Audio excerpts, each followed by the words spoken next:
Thank you, Maga. It's a privilege, and thanks to the OK Event family for the invitation to stand me. I'm honored. How are you? And how is the association? Well, I'm great health-wise, and I think the Custom Brokers Association is striving daily for improvement and to better facilitate trade in our country. So we are blessed to be a part of a leadership of change, as a young leadership, and from observation, we are doing substantially well. So we thankful for the opportunity. Okay. Well, some of our listeners maybe have just heard the name, the National Custom Brokers Association of Liberia, and may not have much detailed information about what it is. So we'll just give you the opportunity to give an overview of what this organization is, what it does, and all of that. Well, thank you. Very good. The National Custom Brokers Association for Liberia is conglomeration of custom brokers in the country and Okay. clearing and filing agency. So that means if you are doing clearing and filing, that means import and export documentation, you should be a member of the Custom Brokers Association. That association was established by an act of legislature. Okay. So we have an ARTNet, and the objective of the Broker Association is to be the supervisory body of all the clearing activities in the country. It is through them documentation of entry, custom duties enter the government system. So that body, the Custom Broker Association, the representation of the brokers in terms of advocacy, in terms of standard setting, in terms of recommending suspension of broker's license to the LRA, Okay. and then the actual broker, without the association, the broker, because the Custom Broker Association is not for profit. Okay. They don't get involved into clearing and filing. They just stand up, be the representation of the brokers who do that commercial activities. So for brokers, they are the guys who are trained, lesson by the Liberia Authority to, on behalf of importer and exporter, follow all of the processes and procedures therein to make it certain that business people do business legally without coming in conflict of our law. In some cases, the broker is an ambassador who tell who be importer how the ground is like, what are the uh, requirements for imports, Okay. what are the particular They are commodities. very key in the government. Yes, what are the particular import is contraband or have specific restriction or require specific certification or license before importation. Um, they give the information to the importer. Sometimes importer want to know estimated costs of import duties and taxes prior to importation, so that they make determination as to the profitability of their business. So the broker is crucial, and every time you heard about the Liberia Authority generate X amount of million in import duties and import taxes, think about the custom broker toting that amount of money to the banks, because businesses and importers pay that money through a custom broker, and so that's how crucial the broker is in our economy. Walk us through the importation process. What are the key steps involved? We want to know. Well, the process is rigorous, but it starts from an importer or a would-be businessman having legitimate business registration from the Liberia Business Registry, and that business is in tax compliance. So we make sure that we guide them to have their tax clearances, and so the broker takes on the tax clearance and the business registration, and asks the importer to furnish him with a commercial invoice or pro forma invoice and a copy of the bill of lading and those preliminary documents the broker need them to be able to process what we call import permit declaration or RPD. Okay. So the broker will tell a synopsis of the import on the face of the import permit declaration and attach the commercial invoice or the pro forma invoice and that of the bill of lading, and submit that to the Ministry of Commerce for approval. It goes through the Assistant Minister for Foreign Trade, Minister of Property, depending on the commodity, because it varies as to the control mechanism, who does that go to, from the Foreign Trade Director to the minister, and if everything is good, that the goods is not contraband or it's not restricted or the person do not have patent right, and you can bring that. It is all of that the commerce ministry want to know about, and to also see the price that you submitting to commerce. So when you get that approval from commerce, you move to the company we have contracted by the Liberian government called Medtech Scientific. Medtech it has been hired by the Liberian Authority, the LRA, to do valuation. Okay. To do valuation and inspection, documentary inspection. So what that means is that you submit your pro forma invoice to Medtech, telling them the value of the goods you want to import. Based on your submission, you're going to pay. So you have to do that before bringing the goods. Those are pre-arrival processes. Okay. But you can do it after. But doing it after will cost you. You have limited time. You might go into demurrage, storage. Okay. So always advise that it be done before the import. Okay. So we are at the point where you are Medtech. You submitted the documentation to Medtech. Medtech is supposed to do valuation and documentary check. What that means is that if you tell Medtech on your paper that you bring 50 microphone and you bought that 50 microphone for $10, so the FOB is $50. You pay based on the value of the goods. If the goods is 15,000 and below, you pay a flat rate of $190 to Medtech Scientific.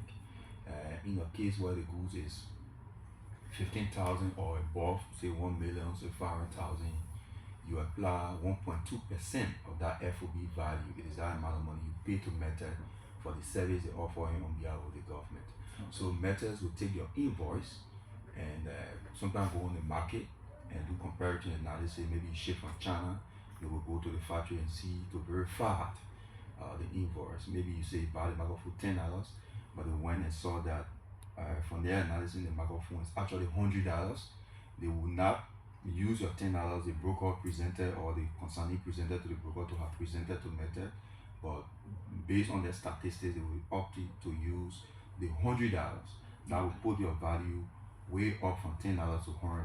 In that respect, they will have to recalculate the 1.2% that you previously paid based on the increment of the value. So sometimes you will hear the broker coming back and say, oh, there's short payment, additional payment, and the broker will require new money from the importer after he have taken the first money from the importer based on the short payment. So when you pay that, what will happen? They do valuation. The cost, they got the royalty code, the duty rates given to them by LRA based on the commodity they were applied, the specific duty rates, and make an estimate as to the cost you're supposed to pay to the Liberian government, your GST, your import duty. When the goods come from out of the ECOWAS region, you have to pay some money to ECOWAS for the run of ECOWAS. You pay 1.2%, 0.5% of ECOWAS tax levy. So all that bill put together to tell you your import duty. But so many times there's confusion about the amount of money Medtech charge and the amount of money LRA charge, because even though Medtech works for LRA to make that determination to give estimate, but it's just an estimate. So it's possible that you go through the process and you get your certificate or claim report of funding from Medtech that says your import duty is 12,000, 15,000, but you make a submission to LRA, you make a declaration, or your broker make a declaration to the Assecuda assistant to LRA for the compliant officers at LRA or CAU, or Central Processing Unit, to be able to verify Medtech's own estimate. So in our verification process, LRA has a database that they use every 3 months. Is adjusted to see the importers in 3 months how much they pay. So even where you have a certificate that says for this container you're supposed to pay 15,000 coming from Medtech, and that LRA database show that the last importer paid 20,000. LRA going to push your value up to 20,000. It will put that broker in a position to go back to you, the importer, to say, oh, why we have 15,000, now we put it to LRA. LRA telling us to pay 20,000 because LRA has done her own based on her. Because at LRA they're trying to make that show that taxes are fair, and that want to carry social taxation. So do you as brokers have any say in the price of goods? Not at all. All we do is to follow the procedure that are involved, and make those summation of your documents that you gave to the broker, first to commerce, then to Medtex, then to LRA. In that processes, there are determination of valuation of your cost of the goods. So what really varies the price of import duties and other taxes is the cost that you buy the goods, the value of the goods. So maybe you went to America and you went to an auction, for example, you bought a very good car for, say, you pay 5,000 at the auction, right? That 5,000 is your invoice value that you give to the broker. Broker make that summation to LR to commerce and make the summation to Medtech Scientific. Medtech Scientific goes on the market, not considering the 5,000 value for that car. Medtech will see what is the car sold for, because it could be previous. Somebody could even give it to you free, but you still have to pay taxes, and that taxes gotta be fair to the guy who actually bought the car. So what they do is that finding the cost of the car to actually know what the car actually values. So instead of using your 5,000 that you gave to the broker, they might go on the market, see that the brand of car is $15,000. So they tell the broker, yes, it's 5,000 you submitted, but we'll push it to 15,000. So the broker tells you now it's 15,000. So if the broker submit that to LRA check the whole database and see that in the last 3 months somebody imported a similar car and that person paid 20,000, they will believe that it's unfair to the guy who paid the 15,000, so they push it to 20,000. So you be in comparison, driving that same model of car, enjoying that luxury, you must pay equal taxes. So they push it up. So there's always a controversy and between brokers and importers that, oh, at first you told me 5,000, now you say 15,000. Yeah, then you say we've 20,000. heard these things a couple of times that the brokers are problems, Yeah, you know. so out of the limited knowledge of and appreciation of what broker go through, people see that as if the broker is trying to manipulate costs to their personal benefit. But everything we do at LRA, we pay to the system. So if you just ask the broker for a reference number, you can say wherever and call the LRA. In the absence of the custom broker, they can go to the system and tell you you actually pay X amount of dollars. And because it's so the visibility is there, it's difficult for broker to even lie to you on the custom duty, because that can be verified anytime. So we left Medtech now. So we're talking about the processes involved in import. We got that report from Medtech Scientific and make the declaration to custom do a valuation, like I said, and give you something we call an assessment notice. That means custom is satisfied now with the value and it's asking you to pay this amount of money. It is that assessment notice which is supposed to be the final cost, but yet not the final cost, because there are other indications that may increase it. It is why you present to the client to give you that money. In our example, it's $20,000 now. You pay that to government through the commercial bank, whatever commercial bank you choose, because our central bank do not receive cash. Instead, that cash is below $200 Liberian dollars or US dollars. But anything beyond $200 US dollars, you have to do a manager check from the commercial bank. So the brokers does the manager check, or you, the consignor, you can opt to do your own manager check and present that to the custom broker. The custom broker takes that to central bank and get government own receipt, the flag receipt. When you get the flag receipt, it means that the payment is done in the system. Now anybody can verify that payment, because there's a code on the receipt that can make you verify whatever payment made to make it certain that the payment was actually made. With that, the broker is supposed to proceed to somebody responsible for, say, sale tax, but we call the LRA call it presumptive tax. They presume that you're going to sell the goods, especially for importers who are hard to find or may not be tax compliant. Your tax compliance issue, you don't have maybe you don't have a tax clearance, or you importing car but you don't have license to import car, and we are not sure that you have a car selling facility where we can go and collect our sale tax. So they say we presume that you're going to sell it, so you gotta go to a guy responsible to do the 4% calculation on vehicles and to make sure whether you are in compliance. If you're not in compliance, if you're in compliance, you can show him your tax clearing, you will verify that and sign it. But in the event where you owe domestic taxes, he will ask you to certify that domestic tax before you proceed with custom processes. So when he's satisfied, you move past him, you get a receipt from central bank, and then go to APM terminal. But before you get to APM terminal, you must make a certain that your requirement at the shipping line is met. is on two sides. The person shipping the goods must make sure that they have paid the freight, the transportation for that commodity. You pay 100%. Because in the case where, and we have those cases many times where somebody ship goods, because the shipper do not ask you for money, you present your document, they ship your goods. Because they know before they release the goods to the consignee, the payment will be certified. But in some cases, people ship on behalf of others and they do not pay the freight.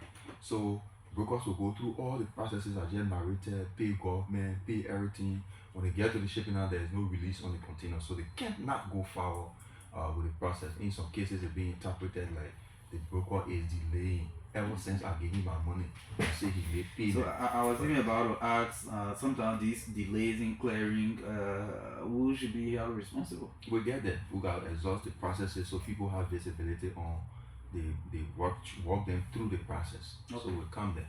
So just to conclude the entire clearing process, so you go to the shipping line and your freight is paid. I mean, the person overseas pay the freight, but you have to pay your local charges, the delivery order fees, and other small fees. If you certify that payment at the local level at the shipping line, the shipping line now send a message to APN terminal that release the goods to market days. He's the consignee. So that message going to terminal. So when the broker appear, the shipping line already wired the message there, and that broker might have a code, declaring code that the APN terminal know. So you the broker, you have that APN terminal. Anything you do it right in that box, and you have to be held responsible in terms of problem. The system is built up. So when APN terminal satisfy you, they're going to raise your bill of the handling charges, or if there was storage involved, depending on the delays, because APN terminal give 5 days free. After the 5 days, you start to accumulate charges. So whatever charges that is, they're going to raise that and give you give the broker what we call entry permit. Now the broker is ready to find a truck to go in the terminal to load the cargo. The process is long. But sometimes it takes, because of the challenge of APM terminal, in terms of equipment, in terms of capacity, like the space they have, the turnaround. So sometimes trucker in line a whole day exhausted without them entering the terminal. And the APM terminal storage expire 11:59. They have 24 hours, but at 11:59, once you pay 5 o'clock to 11:59, not 24 hours, about 3-4 hours. But then it will expire. So you have to go back and pay another money and come back in the queue, and because of the low congestion. So APN terminal, if you get in and you don't owe them, they satisfy, you don't have storage else to pay, they're going to lower you. Now when they lower you, come back to the NPA side, you got to keep the container there and go back to the custom processes. That process involves you going back to the one-stop shop to see the exit officer, the custom officer, to verify from the system, oh yes, the duty is paid, oh yes, the container is not on alert for special attention, all those things certified, and they release you through the system before you exit the container. And 2 ways you exit container. Either the LRA will determine that you go to the destination of inspection site, or the goods will be inspected at your premises, and that is based on the importer profile. For example, if you're bringing cargoes in the country, but custom officer go do examination, they find out that you told custom you are bringing microphone, but you brought telephone, which is a false declaration. You will pay the penalty of 100% of the import duty loss, but then you are risk importer. So with that, they wouldn't allow you to go outside the port. They will allow us with joint security to do the inspection at the destination inspection shop, because your trust level has reduced. But in the case where you are being compliant, anytime you go check, you say you bring 50 phones, it's exactly 50 phones, no issue with customs. Of that, you go DP, destination or premises of the consignee. You go there to do the inspection, even though inspectors will be there, but all the cars will be done at your premises. So your risk profile determines whether or not the container is actually open in the port or it's gone. It will be taken to your premises. But at the premises, when the container is taken out during the time of inspection, the brokers is supposed to make certain that the custom officer, the examiner is present, the anti-smuggling officer is present, inspector from commerce is present. So the possible the container can be at your destination site, and the broker tell you cannot open the container until custom is there, anti-smuggling is there, commerce inspector is here. So sometimes they continue packing because of the constraint that LRA has in terms of manpower. You will have 3-4 containers with one officer. So this officer John is assigned on a container in Rayleigh. He also assigned on a container in Douala. He also assigned on a container on Broad Street. And so he have to go to Rayleigh first before he decides to go Broad Street. And that container is there waiting, taking away business people time because of the shortage of officers. But the broker will not allow you to proceed to open your property because the broker have to be guarded by the procedure that the inspectors are on the scene. Yes. I'm seeing CTN also. What does it do as well? Is it the same thing that MedTech Scientific does? Very good question. And that the issue of a CT and MedTech Scientific has always been a controversy in the country since the coming of MedTech Scientific. So I'll take maybe 1 or 2 minutes to talk about what they do and the distinction so that the public understand that. Yes, please do. It's absolutely not the same. They are called to do 2 different things. MedTech, for example, as I explained earlier on, MedTech for valuation. Okay. So use the revenue code, apply the duty rates, look at the market value and determine and try to find the actual value that the businessman may want to have from government in terms of defrauding government revenue or unveiling taxes. So they are actually there for revenue reasons, and they aid government LRA doing inspection. And that is the reason why under her contract, MedTech Scientific contract, first of all, the main reason why we were happy with the former president, George Manawiya, when he brought into MedTech for us as custom broker, we celebrated that because of some reason, 1 or 2 reasons. The first reason is that at the time we have BVAC in Liberia, it was a requirement that you have to do pre-shipment inspection. It means you can ship goods in the country unless BVAC is there and BVAC have done physical examination of what you are bringing in and have a report, which is the clear report of finding to present to the Liberian government so that Liberian will know exactly what's coming. Okay, in our case, it was a challenge, so we always used to complain that our consignee, the importer, our customers, well, for instance, you go China, you get a visa for 2 months, your plane ticket maybe for 1 week, and you in that place, you pay in hotel, so you buy all your goods, and you have it packing. You have to call your broker here to process the PSR to send you a reference number that you contact people and say, oh, this is my PSR number sent to me by my custom broker. I need my inspection done. Now, BVAC would have told you that yes, your inspection, you are ready for your inspection, but we're able to send inspector now. Give all 1 week, give all 2 weeks before we'll be able to supply you with an inspector. In our case, that businessman will have to change his ticket, pay some money, change the hotel time, extend his stay, and that was a great liability to importers. And as they cry, brokers will express their frustration and say, so President George we are listening and say, wait a minute. In fact, the WTO calls for to also do away with pre-shipment inspection because it was a barrier to trade. So we want to get away from pre-shipment inspection. People must just grab a commodity come to the country so that it can save costs for them and be fast. But when it comes, we'll do the inspection here. But we have a challenge that the inspection site that we have in the port is very small, it's narrow, very narrow. It takes about 2 containers at a time. So in a day, if they work very hard, they can do 6 containers. Meanwhile, you have hundreds of containers in the queue.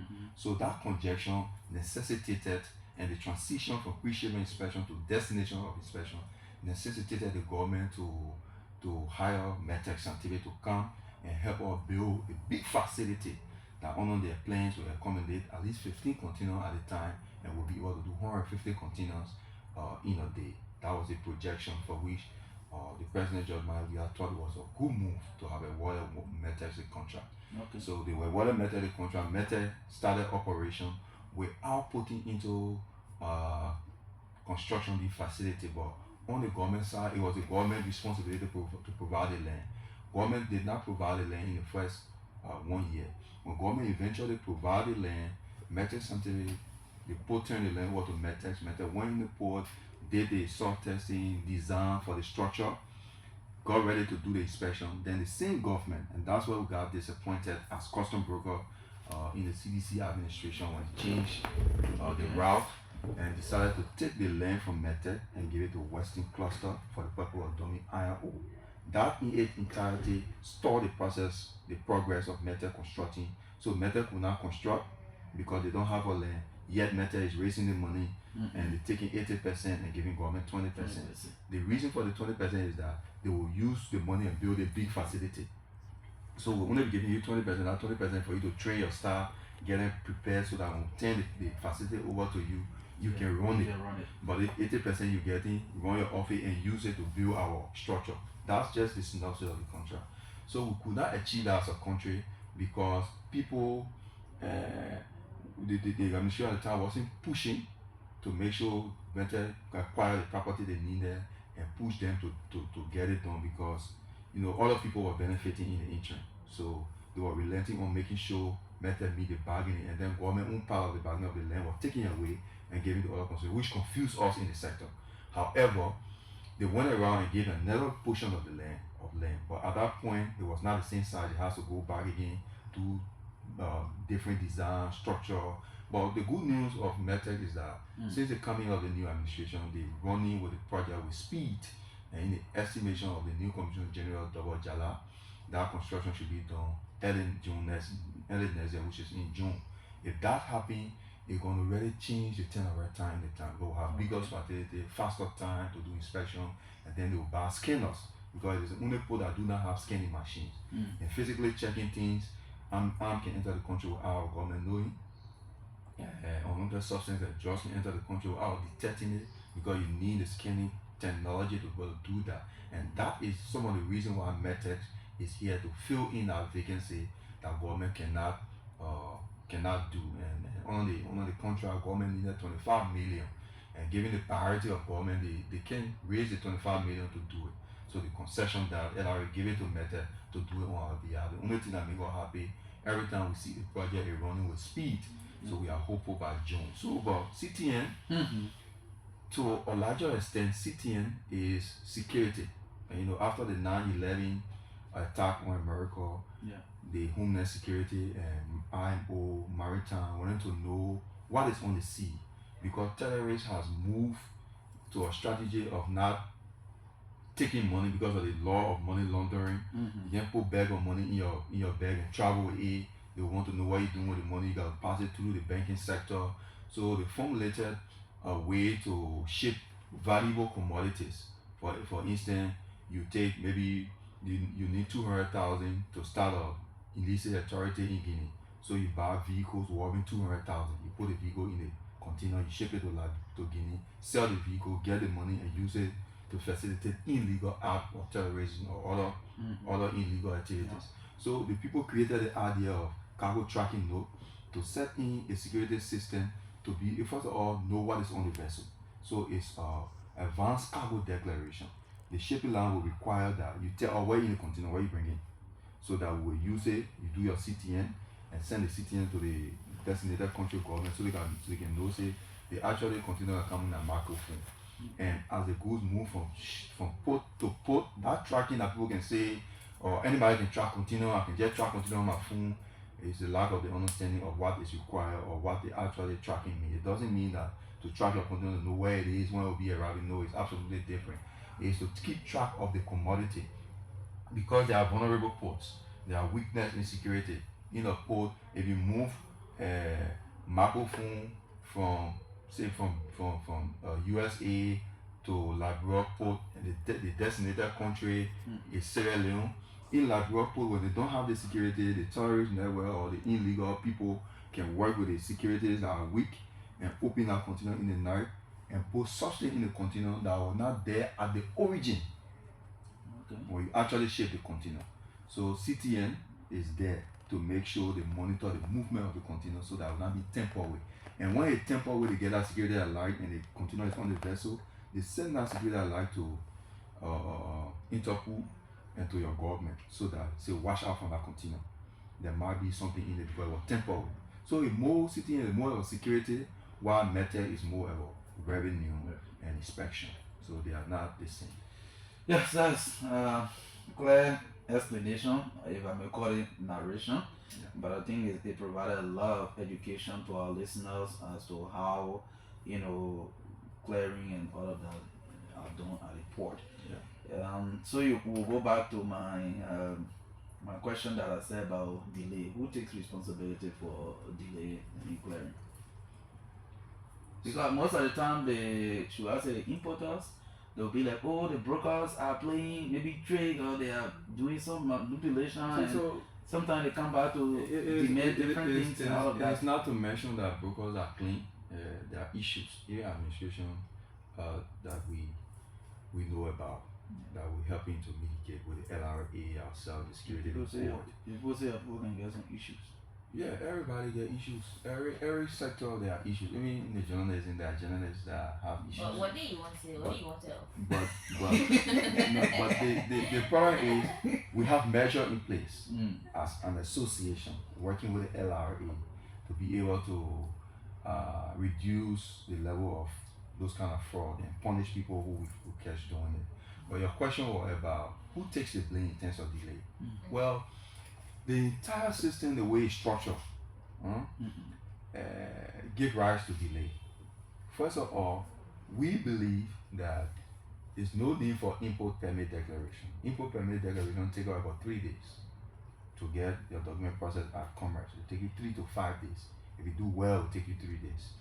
At Metex, it take you 5 days. If you do well, it take you 5 days. It might go a week.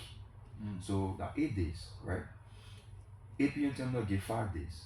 In effect, everybody that import stand a chance of paying extra costs in storage, sometimes demurrage. Because when you reach 9 days, then demurrage start to build. So it's not only storage going up, demurrage going up. If you look, the cost is compound. So the delay itself is a structure in place. And more than that, the turnaround time in the port, the capacity of the APM terminal, equipment that are isolate and not enough. And the space that APM terminal has is small. So they get it continuous, uncontinuous. Sometimes the place is locked. They can't take some more containers from the vessel until containers leave the port. Business people going through all that hollow. So it's difficult to shift blame on a particular entity, but it has to be a consolidated effort. So we are custom brokers, in particular, that are confronted by these challenges on behalf of the importer. We've made a couple of recommendations all the time. First of all, you have an economy that the bank close at 2 o'clock. You have 24 hours of work. Bank close 2. So it means if you wanted to pay custom duty, whether you get your money in your hand, 1 or 2 o'clock, you gotta wait for the next day. That alone is a delay. So we recommend to the central bank that for put operational reason, we should move the banking hours to 5 o'clock. If that happens, it will give us extra 3 hours to be able to pay government revenue and move on with the processes. Because when you can't pay government duty, you can't go further. So that is a challenge. And the working hours in the port, people on the paper, people also kind of work 9 o'clock. But port actually start work, many sector, especially customs, and they get behind the desk and start actual work by 10. So you lost an hour. And the exit of the gate processing closes 4, 5. The gate close 6. So we recommended that we should extend working hour. You heard Mr. Sekou Ducle, the managing director of the port, has been making frontal effort to bring together stakeholders to extend working hours because the navigation I heard about this. I don't know what a 24-hour. So that 24-hour thing is something that is happening in the port. I mean, inside the operational zone in the port, not for exiting cargoes.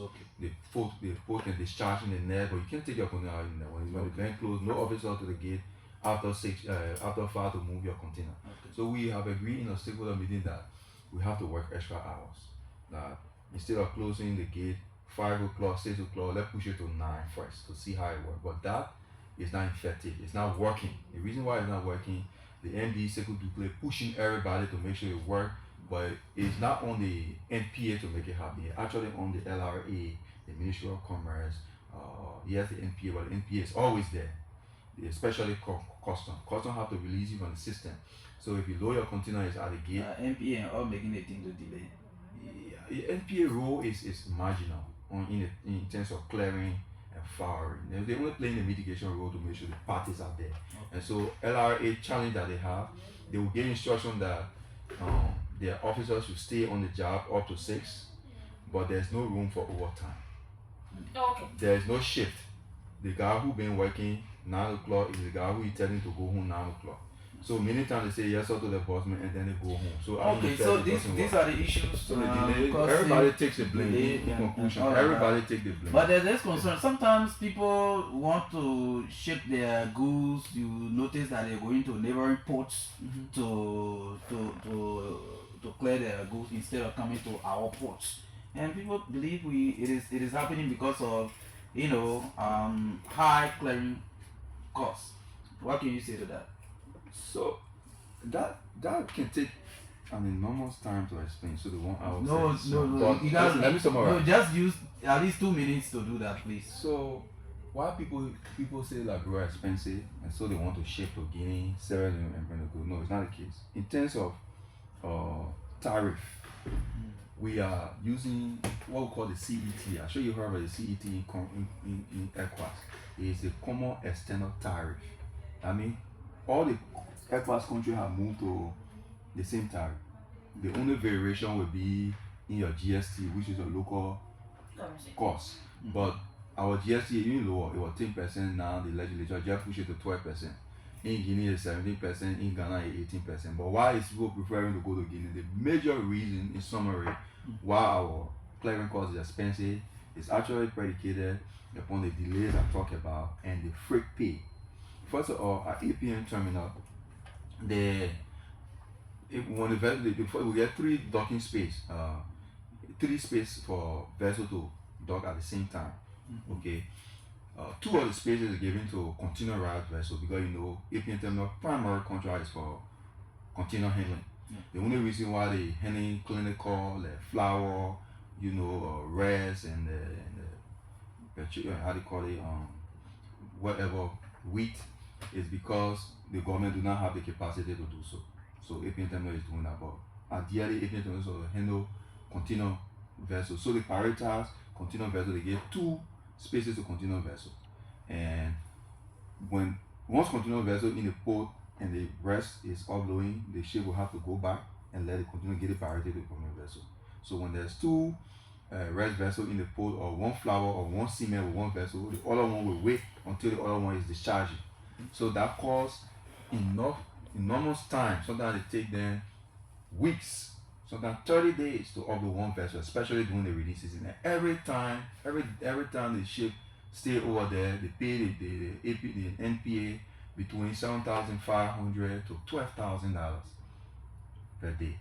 $7,500 to $12,000 per day, and that is for NPA. And then they pay maritime between $2,500 to $3,600. Then they get APM terminal that they pay, so that 3 months the ship pay. So, and because of the ineffectiveness of discharging the vessel very fast, so that all we're thankful that you have a navigational aid that we can discharge in the night and discharge in the day. In the past, it was only in the day. So when those vessels come to the dock, they're waiting for in the day.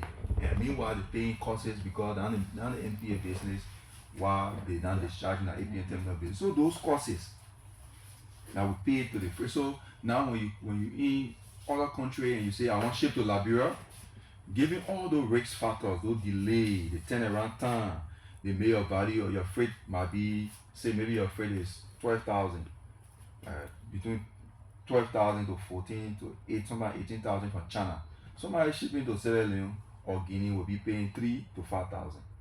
So you get more than 7,000-8,000 additional costs on the container shipping to Liberia, and that was the one shipping to Guinea. That is not internal cost, but it's the internal structure that will facilitate when the ship owner know that coming to Freeport, we can upload the vessel fast, they will not pay all the charges for day, they will reduce the cost on our people for shipping to Liberia. But in terms of custom duty, we have similar duty rates. So I think it's because of the international cost of shipping, and that's why we Okay, so Yeah, we have to open the phone line so that others can call. 0777-700-995, 0555-995-995 are the numbers. You're listening to the OK Morning Watch. We have our very first caller. Good morning.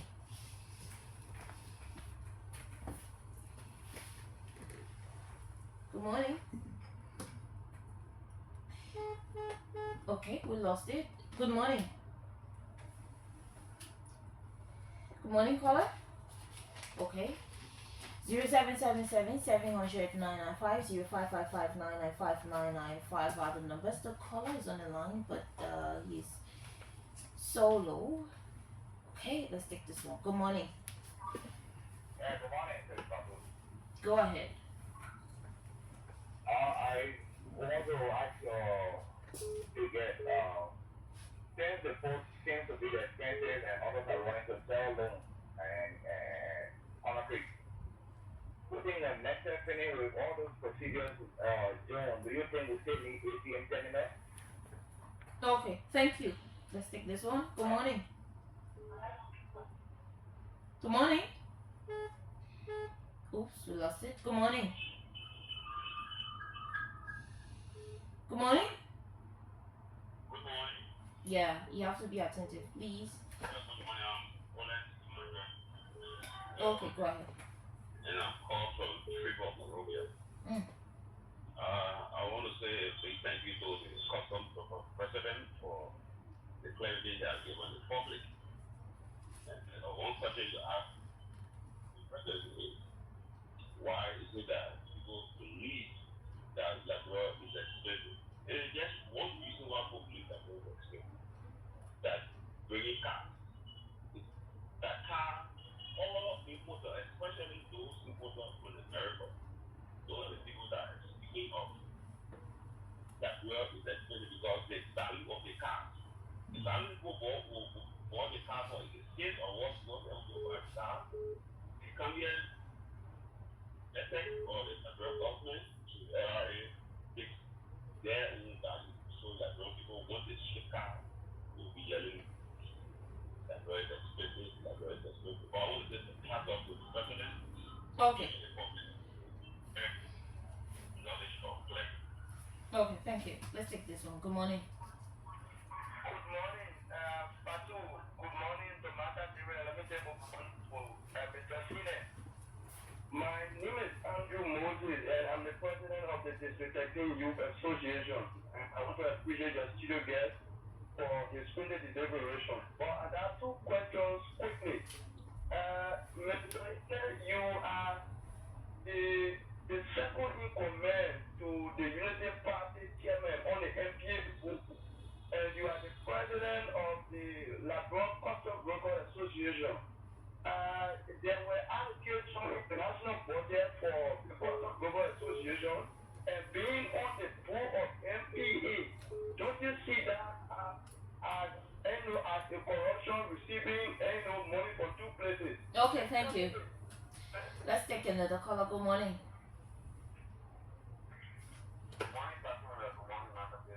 Okay. Go ahead. So, there's a specific question being asked on my question for the custom record president is custom that talks about the delay in the clearance when there are delays. That's the thing that when I'm monitoring, listening to him, making clarity. You said who is to be blamed? Yeah. Who is to be blamed when there are delays in terms of clearing? Who is to be blamed? So I wanted to make that clear because this is something that we need to understand exactly who is to be blamed for that. Okay, thank you. We take two more and go back to Mr. Hume. Good morning. Good morning. Okay. Good morning. Oops. 0777-700-995, 0555-995-995 are the numbers. Good morning. Can you stay away from the monitor when you call?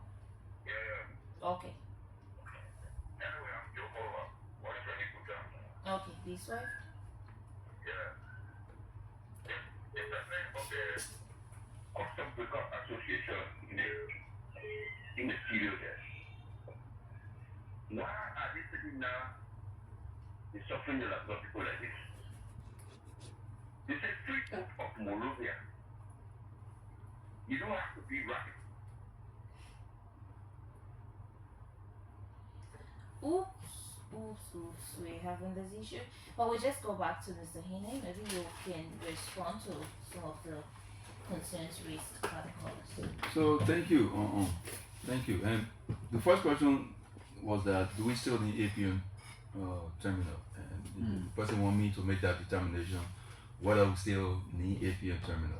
Well, we have a Yeah, as a major player in the industry, we don't have a choice. You can express your opinion on We do not have a choice whether we need APM terminal or not. We've signed a contract with APM terminal. The part that we have to play as government is to ensure that APM terminal give us a better service. That is on the supervisory role of the government to make sure that APM terminal have the equipment to handle consignment instead of the ones they have now. The effectiveness of the APM terminal has to be monitored by our government, but whether or not we still need them, we still need somebody to operate the port. Whether there is no APM terminal, there will be port handler. Whether it was the NPA, for example, like it was in the past, there will be charges and we have to pay the charges.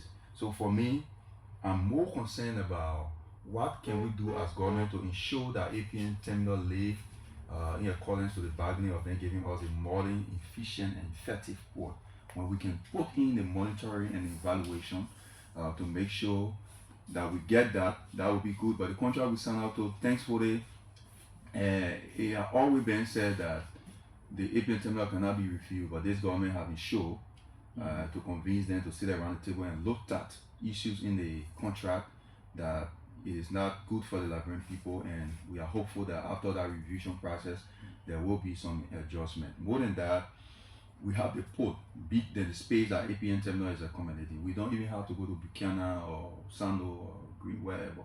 Right in the port there are space that we can create another port, and thankfully the NPA has initiated studies to accommodating creating another terminal for clinical and handling import cargo, which will be a game changer for us. But in the meantime, we have to have APM terminal. We have to honor to the contract we signed. And somebody, the world was purchasing my effort in talking mention cars. Yeah, the car thing is a serious controversy for which our brothers and sisters in America believe that it's expensive to import in the country. And my first line of explanation was about that. As to how values are determined. Not because you went to the auction and buy Jeep Wrangler for 10,000, you will also say it is the value of Jeep Wrangler. Everybody around the world, 2018 Jeep Wrangler, we know what the cost is. So when we check and that Jeep Wrangler, even though your brother gave it to you for 2,000, you were parked in your yard, we will not use that 2,000 to determine the cost, because there are somebody who actually buying it from the market and they paying government taxes, and so taxes have to be fair. So once it's the same product, you're going to enjoy the same quality, you must pay the same taxes. So you could get it for $2,000 from the auction, but they will check and find out the cost, the value of that car. And when the value of the car show 20,000, I see they what will use sometimes 20,000 for you. I see what And sometimes people say, oh, I mean, I even bought the car cheaper, but whether you bring a charges, receipt, whether you bring a receipt, it will not be important, because we want the market. Now I understand why. So you can be driving Jim Wrangler and bluffing us, but you pay government 2,000, and I'm driving Jim Wrangler, I pay government 20,000. Two of us will enjoy the cost, that luxury. So we pay the taxes. So taxes have to be fair. That one of the cars are taxes. So because people lack the understanding, they say, oh, my car actually buy 10,000, but now they're using 20,000. When you go on the internet, you check that price, now it's 27,000. So for us, we don't take to that. I mean, so yeah, the world just trying to butcher us. All posts are expensive as well, but people will not talk about NPA board. Yeah, somebody mentioned that allocation to brokers. Well, the Custom Broker Association has never ever been supported by government or by any government apparatus. The record shows that we have not received. Not captured in the budget. We're not in the budget. We have never been. There's never been allotment or contribution from. Say we're not in the budget, but maybe LRA will give us $5, or Commerce will give us something, or NPA will give us something. No entity in the country have given us $1 before. We survive and grow the Custom Broker Association and train people and provide the services we by the contribution of our membership, through the accreditation, through their toll fees, and all thanks to the Custom Brokers membership. And I have not seen a group of people come together and be so committed and supportive to the leadership. When you see the Broker Association at the RMCBA, every conference in different countries around the world, is because we're paying our due to the International Federation of Custom Brokers, very current. And so it is the broker's contribution that makes sure that we get our own headquarters today, from ground to up. We build it ourselves. No contribution from anywhere. But in the country, even you try by all costs to restrain yourself and want to speak as a professional to talk about the issues that affect the country so that people understand.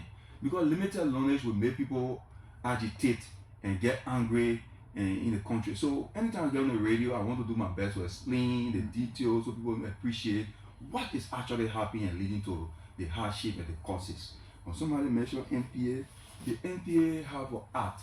The NPA act says that in the configuration of the board of director, there has to be private sector representation. And 2 of the private sector representation should come from private sector that are operational in the port. So you have the stevedore on the board, you have the custom broker on the board. It came by the fact that the custom broker have proven over time that they understand what's going on in the port. They have been one of the vibrant institutions in the port that have spoke out in terms of trade barrier. So putting a broker around the table will help the government to have visibility on the challenges given the experience of the Custom Broker Association. And the only place that we as board members get power to speak to any issue is around that table at the board's meeting. Outside of that table, I get nothing to do with what happened to NPA or who say what or not. So, Okay, yes, because so of I'm a professional, time, yes. I'm a custom broker. Ask me custom related question. Don't bring Never up a politics. board, eh? No, I'm not. Yes, but I think we are out of time now, so you can just give us your Well, this has been a privilege, and every time 1 hour seems to be limited. There are a lot of details left out. If we were to go detailing for people to have an appreciation of this thing, we need 2 hours, 30 minutes to 3 Okay, I hours. can pay for 2 But hours. this is a gift. This has been a gift from the OKLM family, Yeah. giving back to the business people and the custom broker to say, Mr. President, just can't tell us some of the things that you know. Yeah. And I cannot say how much I appreciate this. And we'll look forward to this collaboration. We'll find a time where we can pay some money to you Exactly. so that you earn something from us coming here and talking Yeah. about brokers. But it's a privilege, and I'm very, very thankful. The interchanges was good. I'm looking forward to another invitation. Thank you. Thank you. Okay, you have